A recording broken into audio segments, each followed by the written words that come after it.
Olá, tudo bem? O tema de hoje é maravilhoso. Vamos falar sobre Jesus e o grande conflito. Aqui em João 14, verso 6, está escrito: Respondeu-lhe Jesus, eu sou o caminho, a verdade e a vida, e ninguém vem ao Pai senão por mim.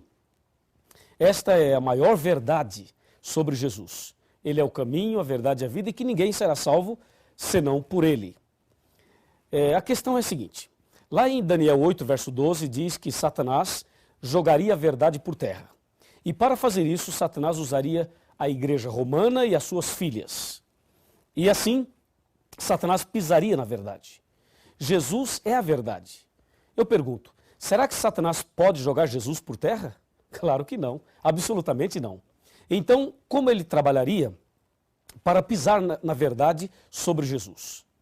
De acordo com a Bíblia, Jesus é o nosso único mediador, está aqui em 1 Timóteo 2, verso 5, há um só Deus e um só mediador entre Deus e os homens, Cristo Jesus, homem. Então Jesus é o único mediador, Jesus é o nosso advogado, que está interligado uma coisa com a outra, e Jesus é o nosso suficiente e poderoso Salvador. Então Satanás odeia Jesus Cristo. Esse ódio começou lá no céu. Aqui em Apocalipse, capítulo 12, versículo 7, está escrito assim, houve peleja no céu. Miguel e os seus anjos pelejaram contra o dragão. E também pelejaram o dragão e os seus anjos. E aí o verso 8 continua descrevendo essa guerra. Percebe aí a ira do dragão, e nesse caso o dragão é Satanás, contra Miguel, nesse caso Miguel é Jesus. Então, desde o céu, Satanás odeia Jesus Cristo. E por isso ele começou uma terrível perseguição a Jesus. O resultado é que Satanás foi expulso do céu. E aqui na terra, Satanás continuou esta perseguição a Jesus. Quando Maria ficou grávida e Jesus então estava para nascer aqui nessa terra, para nos salvar do pecado, Satanás fez de tudo para conturbar o nascimento de Jesus. Inclusive, na época, algumas mulheres tinham casos com alguns sacerdotes e depois os sacerdotes diziam a elas, diga que a sua gravidez é obra do Espírito Santo, porque eu sou um sacerdote e você teve um caso comigo. Então, se você está grávida, é obra do Espírito Santo. E essa ideia começou a ser usada, espalhada naquela época, e quando a Maria ficou grávida e disse que era obra do Espírito Santo, então muitas pessoas não acreditaram, achando que Maria era mais uma vítima daquele sistema pecaminoso entre os homens maus. Satanás armou tudo para tentar conturbar o nascimento de Jesus. Ele não conseguiu atrapalhar, Jesus nasceu, e quando Jesus tinha mais ou menos 2 anos de idade, Satanás entrou em Herodes e mandou matar todas as crianças de 2 anos para baixo. A intenção era matar Jesus. Mas Deus protegeu Jesus e Jesus foi levado para o Egito. E ali ele foi protegido. Mais uma vez, Satanás perdeu a batalha. Perdeu no céu e perdeu ali no nascimento de Jesus. O tempo passou, Jesus cresceu e aos 30 anos, Jesus Cristo foi batizado no Rio Jordão por João Batista. E aí, após o batismo, aconteceram algumas coisas muito interessantes que nós vamos conversar agora. Me acompanhe, por favor. Vamos analisar exatamente o que aconteceu ali após o batismo de nosso Senhor Jesus Cristo. Jesus foi batizado e após esse batismo, ele foi ao deserto. E diz a Bíblia em São Mateus capítulo 4, que ele foi levado pelo Espírito ao deserto. E lá no deserto ele ficou em jejum 40 dias e 40 noites, depois teve fome. E aí apareceu o tentador e disse, se tu és filho de Deus, transforma as pedras em pães. E aí Jesus respondeu dizendo, está escrito, nem só de pão viverá o homem, mas de toda palavra que sai da boca de Deus. E aí vem a segunda tentação, lança-te daqui abaixo, e aí vem a terceira tentação, e a terceira é que eu gostaria de destacar com você. Por favor, me acompanhe aqui em São Mateus capítulo 4. São Mateus capítulo 4, versículo 8, aqui está a terceira tentação. Versículo 8. Então levou ainda o diabo ao monte muito alto, mostrou-lhe todos os reinos do mundo e a glória deles. E lhe disse, tudo isso te darei, se prostrado me adorares. Olha que absurdo. Satanás pediu a Jesus que o adorasse e disse, eu te dou todos os reinos do mundo e a glória deles. E aí diz o versículo 11, ou melhor, o versículo 10, Mateus 4, verso 10. Então Jesus lhe ordenou, retira-te, Satanás, porque está escrito, ao Senhor teu Deus adorarás e só a Ele darás culto. Que maravilha! Jesus foi firme ali. E você pode perceber que Satanás sempre tentando levar Jesus a cometer algum pecado, algum deslize, e sempre tentando atrapalhar o plano da salvação. A ira de Satanás contra Jesus começou lá no céu, depois veio para a terra, e como você pode perceber aqui, em cada fase da vida de Jesus, ali está Satanás tentando atrapalhar. Onde Jesus ia, tinha uma pessoa com problema, uma pessoa cega, uma pessoa aleijada, uma pessoa possessa, uma pessoa com algum tipo de problema. Ou seja, Satanás colocava o problema ali e Jesus chegava e tirava o problema. Jesus colocava a mão e curava as pessoas. Jesus chegava e os demônios iam embora. Jesus libertava aquela pessoa. E assim, toda a vida de Cristo foi uma vida também envolvida no grande conflito. De um lado, Satanás perturbando, atrapalhando. Do outro lado, Jesus amando, curando, libertando, salvando as pessoas. Até que o tempo foi passando. E chegou o momento em que Jesus deveria ir a Jerusalém. E ali Jesus deveria ser entregue, deveria ser preso e deveria ser morto. E aí aconteceu um fato muito curioso que nós vamos ver na Bíblia. Mas antes de ver, quero lhe fazer uma pergunta. Na sua opinião, Satanás queria que Jesus morresse? Sim ou não? Na sua opinião, você acha que o diabo gostaria que Jesus morresse? Vamos pensar. Se Jesus morresse, o que o diabo ganharia com isso? Aparentemente nada. Pelo contrário, a morte de Cristo seria a derrota de Satanás. Mas se Satanás não tentasse Jesus, se Jesus não morresse, o que teria acontecido? Percebe?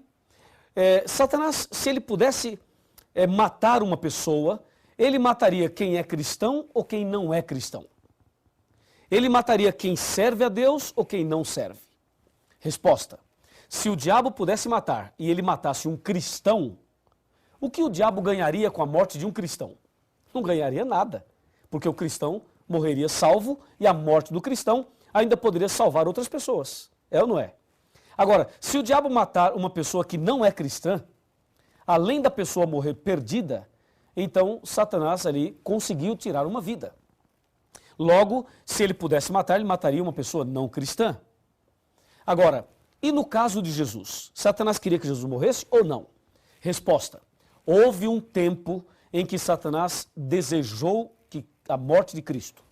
Mas houve um tempo em que ele não desejou a morte de Cristo. Houve um tempo em que ele queria que Jesus pecasse. Pecasse. A ideia era essa. Por isso que aqui em Mateus 4, ele tenta Jesus para Jesus pecar. E à medida que Jesus não cai, veja então o que aconteceu. Mateus capítulo 16. Abra sua Bíblia e veja o que diz São Mateus 16. São Mateus 16, nós vamos ler aqui a partir do versículo 21. Está escrito: Desde esse tempo começou Jesus Cristo a mostrar a seus discípulos que lhe era necessário seguir para Jerusalém, sofrer muitas coisas dos anciãos e dos principais sacerdotes e dos escribas, ser morto e ressuscitado no terceiro dia. Verso 22. Pedro, atenção, hein? Atenção. Pedro, chamando-o à parte, começou a reprová-lo, dizendo: Tem compaixão de ti, Senhor, isso de modo algum te acontecerá. Mas Jesus, voltando-se, disse a Pedro: Arreda-te, Satanás, porque tu és para mim pedra de tropeço, porque não cogitas das coisas de Deus, e sim das dos homens. Percebeu? Veja, Satanás queria que Jesus morresse aqui.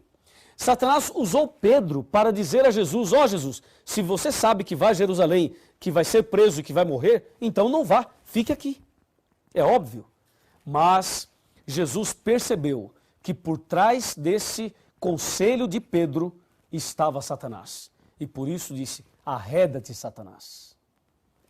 Assim, Satanás tentou de todas as formas, de todas as maneiras, ele tentou atrapalhar o plano da salvação.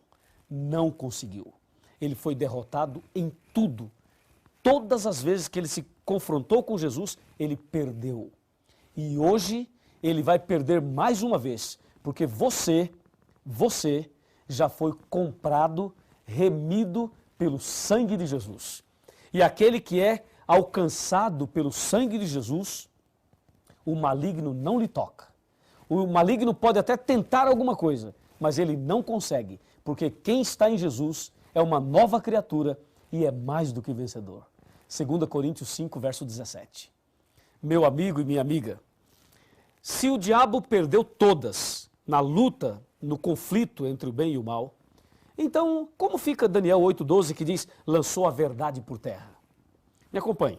Vamos analisar esse ponto final do nosso estudo. Como entender este assunto tão delicado e tão importante? Vamos lá. A palavra de Deus nos apresenta a profecia de que Satanás pisaria na verdade. A questão é a seguinte, aqui no meu computador eu tenho algumas informações importantes. Veja, Satanás foi ousado, muito ousado, e tentou de tudo para atrapalhar Jesus. Agora que ele não conseguiu, que ele perdeu todas, e quando Cristo morreu na cruz, Satanás estava definitivamente derrotado. Então agora o que ele faz? Agora ele quer mudar as doutrinas sobre Jesus. Agora ele quer mexer com você e comigo. Agora aí está o ponto. Já que ele não conseguiu mexer com Jesus, não conseguiu atrapalhar Jesus, ele agora quer mexer na doutrina de Jesus e também na vida daqueles que querem seguir Jesus. Veja, há um só mediador, há um só Senhor, um só mediador entre Deus e os homens. A igreja romana foi usada pelo inimigo para fazer, sabe o quê? Para colocar outros mediadores no lugar de Jesus. A Bíblia diz em 1 Timóteo 2,5 que Cristo é o único mediador, mas a igreja romana colocou a intercessão dos santos. E tem um santo que intercede pelos problemas das pessoas. Você já percebeu isso? Por exemplo, existe o santo das causas impossíveis. Existe o santo dos endividados. Existe o santo casamenteiro. Esse você conhece, é ou não é? Existem santos para resolverem os problemas das pessoas. E as pessoas são devotas desses santos e dessa forma estão colocando um santo ou um homem no lugar de Jesus. E com isso a verdade sobre Jesus é pisada, é lançada por terra, com esta tal de intercessão dos santos. Eu quero dizer a você que nenhum personagem bíblico, nenhum apóstolo, nenhum profeta, nem Maria, nem o João, nem o Pedro, nenhum pode interceder por nós. Só Jesus é o nosso mediador. Só Jesus pode interceder por cada um de nós. Satanás quer mexer na doutrina de Cristo. E, na verdade, Satanás quer esconder as seguintes verdades. Ele quer esconder de que Jesus é o único mediador. Ele não quer que você saiba disso. Ele quer esconder que Jesus intercede por você todos os dias. Ele quer esconder que só Deus, através de Cristo, pode perdoar os seus pecados. Ele quer esconder que temos um advogado perante o Pai, Jesus Cristo, o justo. Ele quer esconder as verdades bíblicas e uma delas é que Jesus está voltando e desta forma o inimigo vem jogando a verdade por terra na vida daqueles que não estudam a Bíblia, daqueles que seguem doutrinas de homens e daqueles que não buscam a verdade. Assim, a doutrina sobre Cristo, infelizmente, tem sido pisada. E a última, Satanás está espalhando por aí uma ideia de que Jesus não é Deus e de que Jesus teve uma natureza caída e pecaminosa. As mensagens torcidas têm criado forças por aí. Mas tome cuidado, porque as doutrinas de homens estão sendo colocadas por Satanás para pisar nessa verdade. Mas a verdade é que Jesus venceu todos os conflitos entre o bem e o mal. E quando morreu na cruz, nos garantiu a vitória. E quero dizer mais a você. Se você estudar a Bíblia como deve estudar, e seguir a verdade de Jesus como deve seguir, ter Jesus no coração, se você abrir o coração para Jesus, se você seguir os passos do Senhor Jesus, se você fizer hoje uma entrega total da sua vida a Jesus, eu tenho certeza absoluta que a verdade de Deus será restaurada na sua vida. E mais, eu tenho certeza absoluta que Deus fará o maior milagre no seu coração. Lembre-se, em Jesus somos vencedores. E o sangue de Jesus tem poder para expulsar Satanás da vida de quem quer que seja. E se o diabo está perturbando a sua família, se o diabo está perturbando a sua casa, se há uma obra maligna na sua vida, se você está preso em algum vício, se você está preso em alguma artimanha do inimigo, nesse momento, Deus vai te libertar das garras de Satanás. Creia, há poder no sangue de Jesus. E se você crê assim, então abra o coração para que a verdade seja restaurada na sua vida. Vamos orar? Grandioso Deus, Pai Todo-Poderoso, muito obrigado, porque Jesus venceu e nós também somos vencedores em Jesus Cristo. Eu entrego nas tuas mãos esta pessoa que está orando comigo nesse instante e que o teu poder se manifeste na vida dele e na vida dela. Em nome de Jesus. Amém. No trono do viver só existe lugar para lugar de quem governa todo o ser. No trono do viver só pode haver Senhor. Se forem dois, um será amado, o outro rejeitado. Vem, decide agora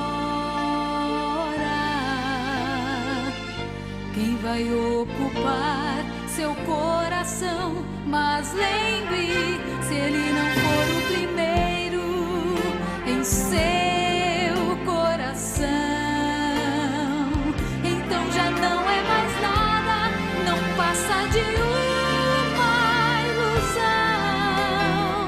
Mas se ele for o primeiro, o seu companheiro, motivo do seu existir, você vai viver, você vai sorrir, você vai vencer.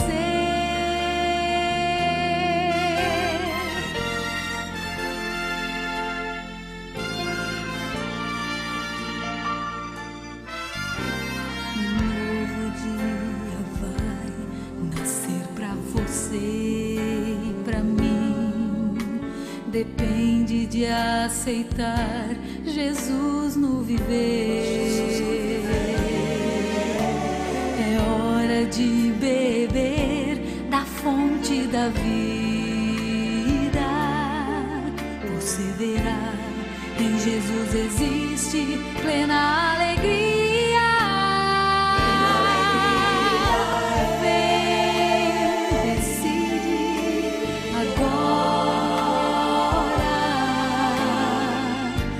Vai ocupar seu coração, mas lembre, se ele não for o primeiro em seu coração,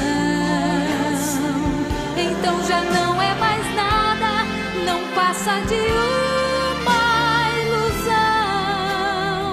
Mas se ele for o primeiro, o seu companheiro, motivo do seu existir, você vai viver, você vai sorrir, você vai vencer. Não há batalha perdida com Cristo. Ele mesmo triunfou lá na cruz. Com sangue já provou que nos ama. Se o coração não for dele,